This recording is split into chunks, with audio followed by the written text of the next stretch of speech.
Students, জ্ঞানজ্যোতি coaching সেন্টারের পক্ষ থেকে তোমাদের সকলকে আরও একবার স্বাগত। পেপার 16 থেকে আজকে আমরা পার্সেন্টাইল র্যাঙ্ক নিয়ে আলোচনা করব। পার্সেন্টাইল কি, তার কনসেপ্ট কি, বা পার্সেন্টেজ আর পার্সেন্টাইলের মধ্যে কি পার্থক্য, সেটা নিয়ে কিন্তু আমি আগের দিনে ভিডিও করে দিয়েছি। তোমরা কিন্তু লিখেছিলে কমেন্ট বক্সে যে ম্যাম দিনে একটা করে ভিডিও দিচ্ছেন, সেজন্য কিন্তু এর আগের দিনেও আমি তোমাদের পেপার 16 থেকে একটা ভিডিও করে দিয়েছি, এবং ইভেন আজকে পেপার 16 থেকে পরপর দুটো ভিডিওই কিন্তু তোমরা পেয়ে যাচ্ছ। ঠিক আছে, তো চলো এটা নিয়ে কিন্তু আজকে আমাদের ক্লাস বা আলোচনার বিষয়। এই জায়গাটা একদম ঝটপট দেখে নিচ্ছি। বোর্ডের কর্নারে দুটো কন্ট্যাক্ট নাম্বার দেখতে পাচ্ছ, যে কোনো একটি নাম্বারে কল করে তোমরা কিন্তু আমাদের সাথে সরাসরি যোগাযোগ করে নিতে পারছো। এছাড়াও কোর্স ফি স্ট্রাকচারটা তো ভীষণ সিম্পল ফর্ম্যাটে দিয়ে দেওয়া রয়েছে। যারা মেজর স্টুডেন্টসরা রয়েছে তোমাদেরকে পে করতে হচ্ছে 1199 টাকা, এবং মাইনর স্টুডেন্টসদেরকে পে করতে হচ্ছে মাত্র 699 টাকা। এই হচ্ছে পুরো গল্প। ঠিক আছে, চলো আলোচনার বিষয়ে যাওয়া যাক।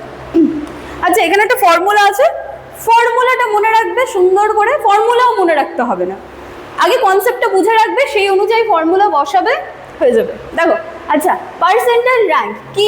এটি একটি পরিসংখ্যানগত মান। কি নির্দেশ করে? যা কোনো ব্যক্তি বা শিক্ষার্থীর স্কোরের নিচে মোট কত শতাংশ ব্যক্তি রয়েছে।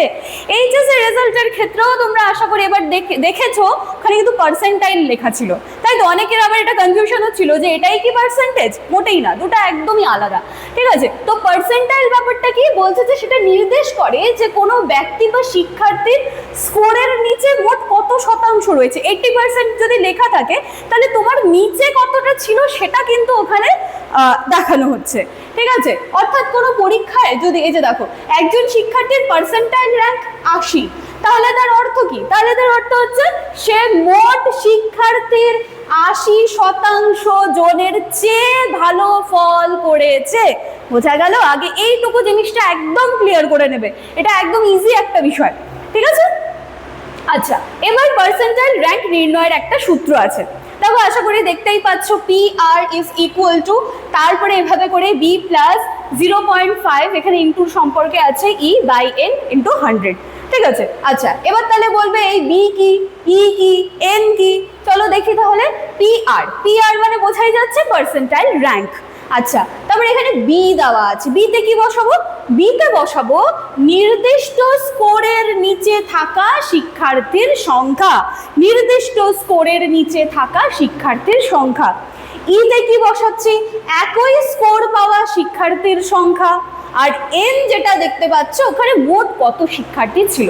ব্যাস এইটুকুই তো, এইটুকু বসিয়ে দিলেই কিন্তু পুরো ব্যাপারটা হয়ে যাচ্ছে। দেখে নাও এবারে উদাহরণ, আরেকটা উদাহরণ দিয়ে এটা সলভ করার চেষ্টা করা হয়েছে। দেখো, একটি পরীক্ষায় মোট শিক্ষার্থী কত ছিল? 100। এখানে আমি কি বললাম যে মোট শিক্ষার্থীর সংখ্যা n দিয়ে প্রকাশ পাচ্ছে, তাহলে n এর জায়গায় আমি কি বসিয়েছি? 100 বসালাম তো। আচ্ছা, তারপরে কি বলেছি? দেখো এখানটায় B হচ্ছে 70, তাহলে B দিয়ে কি প্রকাশ করা হচ্ছে? নির্দিষ্ট স্কোরের নিচে থাকা শিক্ষার্থীর সংখ্যা। তাহলে এখানে বলছে শিক্ষার্থীর 100 জন ছিল, ওখানে 70 জন একই স্কোর পেয়েছে, এবং তার নিচে যারা রয়েছে সেটা। তাহলে B এর এখানে আমি 70 বসিয়ে দিচ্ছি, এবং তারপরে যেটা রয়েছে E, যেটা একই স্কোর পাওয়া শিক্ষার্থীর সংখ্যা। তাহলে কতজন ওই নাম্বারটা পেলো? একজন পেলো, দুজন, তিনজন, চারজন, পাঁচজন, যতজন পেয়েছে সেটাকে তুমি E এর জায়গায় বসিয়ে দাও। তাহলে ব্যাপারটা এরকম হয়ে যাচ্ছে না? দেখো, 70 প্লাস এবার 0.5, এটা তো সূত্রতেই ছিল, ইন্টু দিয়ে 6 বসালাম। 6 এর ওখানটা কি ছিল? E ছিল, তাহলে E এর ক্ষেত্রে আমি 6 এর মানটা বসিয়ে দিলাম। দেন মোট শিক্ষার্থী ছিল 100 ইন্টু, আর এই 100টা কোথার থেকে আসলো? আবার এই 100টা তো আমাদের সূত্রের মধ্যেই ছিল, তাই তো? আচ্ছা, তাহলে এভাবে ক্যালকুলেশন করবে। ক্যালকুলেশন করার পরে দেখবে যে ফলাফলটা তোমরা পাচ্ছ সেটাই কিন্তু হয়ে যাচ্ছে তোমাদের পার্সেন্টাইল র্যাঙ্ক। আশা করছি আমি জায়গাটা কিন্তু তোমাদের বোঝাতে পেরেছি। বারংবার দেখবে এই ভিডিওটাকে, বারংবার দেখবে, স্কিপ না করে করে দেখবে, আর সাথে সাথে খাতা পেন নিয়ে বসবে, আশা করি বুঝতে পারবে। দেখো, পার্সেন্টাইল র্যাঙ্কের গুরুত্ব কি, এটা নিয়ে আমি আগের দিন একটুখানি বলেছিলাম যে শিক্ষার্থীদের আপেক্ষিক অবস্থান নির্ণয় করা যায়। বিভিন্ন পরীক্ষার ফলকে যদি আমি তুলনামূলকভাবে প্রকাশ করতে চাই, তো সেই ক্ষেত্রে এটা ভীষণ হেল্পফুল। ভর্তি পরীক্ষা, প্রতিযোগিতামূলক পরীক্ষা এটি ব্যাপকভাবে ব্যবহৃত হয়, এবং শিক্ষার্থীদের কর্মদক্ষতার মূল্যায়নে যথেষ্ট সহায়তা করে। ঠিক আছে, আচ্ছা, পার্সেন্টেজ ও পার্সেন্টাইল র্যাঙ্কের মধ্যে আবার একটুখানি পার্থক্য রেখেছি, চলো দেখে নিচ্ছি। পার্সেন্টেজ কি নিয়ে কথা বলে? মোট নম্বরের কত শতাংশ পাওয়া হয়েছে সেটা নিয়ে পার্সেন্টেজ কথা বলে। তোমার পরীক্ষা কতটা হয়েছিল, সেখান থেকে তুমি কত পার্সেন্ট পেয়েছো। আচ্ছা, পার্সেন্টাইল র্যাঙ্ক কি বলে, অন্যদের তুলনায় তোমার অবস্থানটা কোথায় আছে।